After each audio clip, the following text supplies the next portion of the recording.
आप सभी का वेलकम करती हूँ। माघ मास महात्म का पहला अध्याय प्रारंभ। नारायणं नमस्कृत्य नरं चैव नरोत्तमं देवी सरस्वती चैव ततो जयमुदीरयेत्।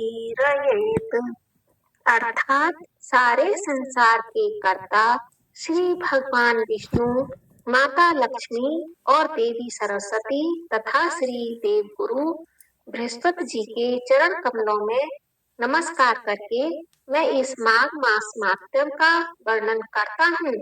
एक समय श्री सूत जी ने अपने गुरु श्री व्यास जी से कहा, हे आदरणीय गुरुदेव, कृपा करके आप मुझसे माघ मास माहात्म्य कहिए, क्योंकि मैं आपका शिष्य हूँ।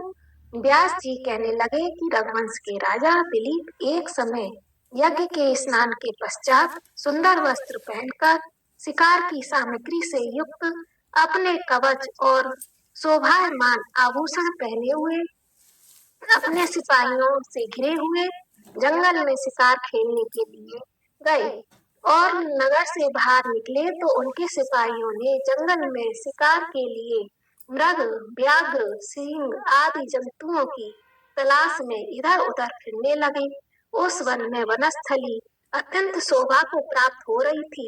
वन में कहीं वृक्षों का मोर नाच रहे थे तो कहीं मृगों के झुंड फिर रहे थे, कहीं गीदड़ भयंकर आवाज कर रहे थे तो कहीं गैंडों का समूह, हाथियों का समूह था, कहीं वृक्षों के कोटरों में बैठे हुए उल्लू बोल रहे थे तो कहीं सिंहों के पदों के चिन्ह घायल मृतों के भूम रक्त से भूमि लाल हो रही थी, तो कहीं दूध से भरी थनों वाली भैंसें फिर रही थी तो कहीं गंधित पुष्प हरी हरी लताएं वन की शोभा को बढ़ा रही थी।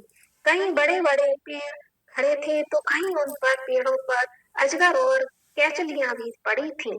उसी समय राजा सिपाहियों के बाजे की आवाज सुनकर एक मृग वन में से निकलकर भागने लगा और बड़ी बड़ी चौकड़ियां भरता हुआ आगे बढ़ा। राजा ने उसके पीछे अपना घोड़ा दौड़ाया, परंतु मृग पूर्ण शक्ति से भागने लगा।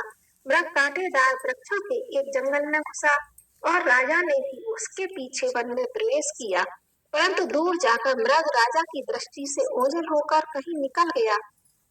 राजा निर्जन वन में अपने सैनिकों सहित प्यास के मारे अत्यंत दुखी हो गया। दोपहर के समय अधिक मार्ग पर चलने से सैनिक भी थक गए और घोड़े रुक गए।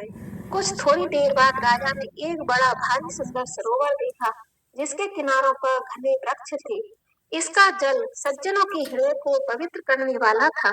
सरोवर का जल लहरों से बड़ा सुंदर लग रहा था। जल में अनेक प्रकार की मछलियां और स्वच्छंद काक से इधर उधर फिर रही थी। दुष्टों के समान निर्दयी चित्त वाले मगरमच्छ भी थे।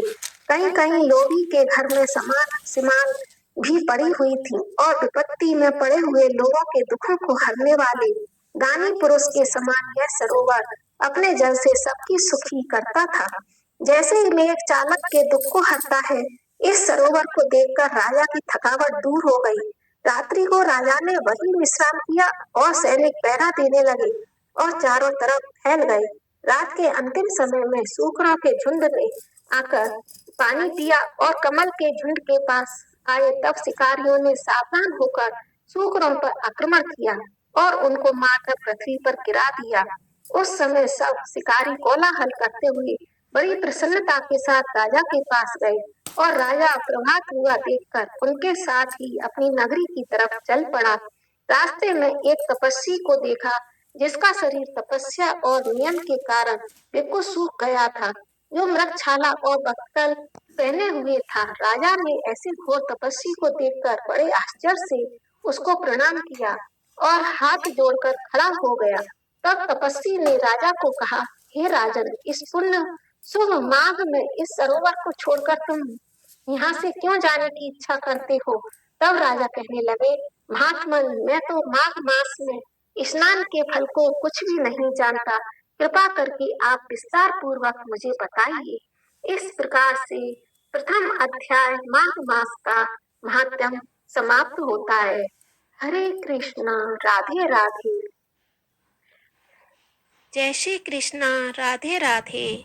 वीडियो को लाइक, शेयर और सब्सक्राइब करें जिससे सभी अधिक से अधिक इसका लाभ उठा सके।